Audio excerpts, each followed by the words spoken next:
إن الحمد لله نحمده ونستعينه من يهده الله فلا مضل له ومن يضلله فلا هادي له وأشهد أن لا إله إلا الله وحده لا شريك له وأشهد أن محمدا عبده ورسوله أما بعد وعليكم السلام ورحمة الله وبركاته.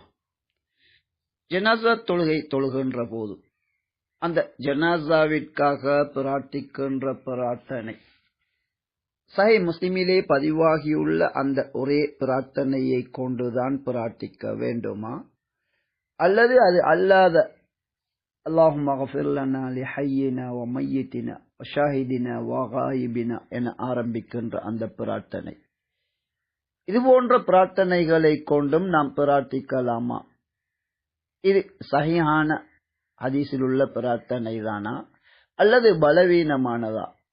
பலவீனம் என்றால் இதில் உள்ள பலவீனங்கள் என்ன என்று அடுத்து ஒரு கேள்வி தொடுக்கப்பட்டுள்ளது.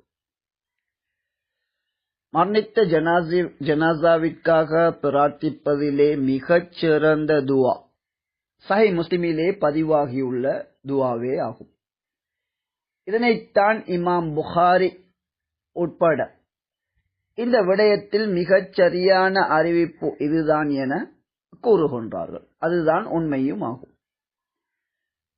சஹீஹ் முஸ்லிமிலே ஜனாஸாவின் பாடத்திலே 26வது தலைப்பின் கீழ் ஜனாஸாவிற்காக பிரார்த்திப்பது என்ற அந்த தலைப்பின் கீழ் நபி அவர்கள் ஒரு ஜனாஸாவிற்காக தொழுகை நடாத்திய போது அதிலே பிரார்த்தித்த இந்த மிகச் சிறந்த முதல் தரத்தில் உள்ள இந்த பிரார்த்தனை காணப்படுகின்றது.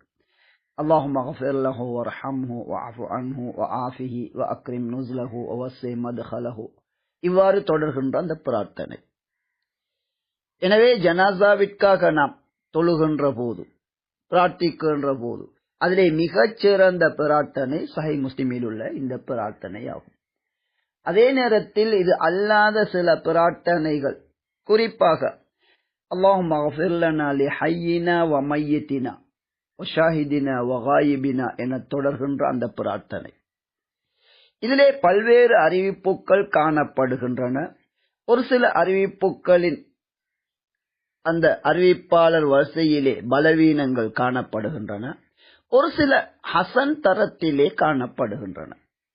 ஒட்டுமொத்தத்தில் பல்வேறு அறிவிப்புகளையும் எடுத்து ஒன்று சேர்த்து நோக்குகின்ற போது இது ஏற்கப்படுகின்ற ஹதீஸ்களின் 4 தரங்களிலே இரண்டாவது தரமாகிய சஹீஹுன் லிகைரிஹி, அதாவது ஹசன் தரத்தில் உள்ள பல அறிவிப்புகள் சேர்கின்ற காரணத்தினால் இது சஹீஹ் என்ற உயர் தரத்தை அடைகின்றது.